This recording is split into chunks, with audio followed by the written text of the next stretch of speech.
अहमदनगरमध्ये निवडणुकीच्या बंदोबस्तासाठी आलेल्या पोलिसाला जमावानं बेदम मारहाण केलेली आहे। एक महत्त्वाची बातमी नगरमधून पाथर्डीत रविवारी ही घटना घडलेली आहे। या मारहाणीत पोलीस शिपाई महादेव शिंदे हे गंभीर जखमी झालेत। जिल्हा परिषदेच्या शाळेत अलहनवाडी सोसायटीत मतदान सुरू होतं। या मतदानादरम्यान शिंदे यांनी मतदारांना रांगेत उभं राहण्यास सांगितलं।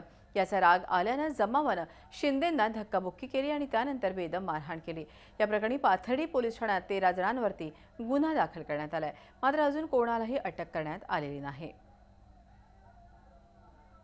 अहमदनगरची बातमी आहे। ही रांगेत उभं केल्याचा एक प्रकारे राग आला आणि शिंदेंना मारहाण करण्यात आलेली आहे। अद्याप कोणालाही या प्रकरणी अटक करण्यात आलेली नाही।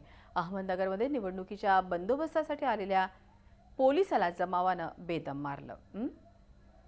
या संदर्भात अधिक माहिती घेऊयात। आपले प्रतिनिधी निखिल चौकर आपल्याबरोबर आहेत। निखिल, काय एकूण घटना घडली जरा सविस्तर सांगा।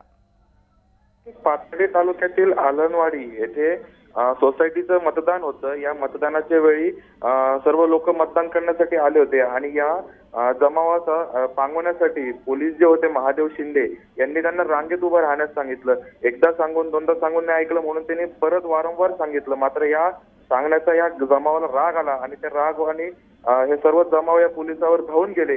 धावून गेल्यानंतर त्यांच्यात बाचाबाची झाली आणि नंतर संपूर्ण जमावाने या पोलिसाला गुन्हा दाखल करण्यात आला असून यामध्ये अजून कोणालाही अटक करण्यात आलेली आहे आणि जे फरार मारेकरी आहेत त्यांचा तपास आता पाथर्डी पोलीस करत आहेत।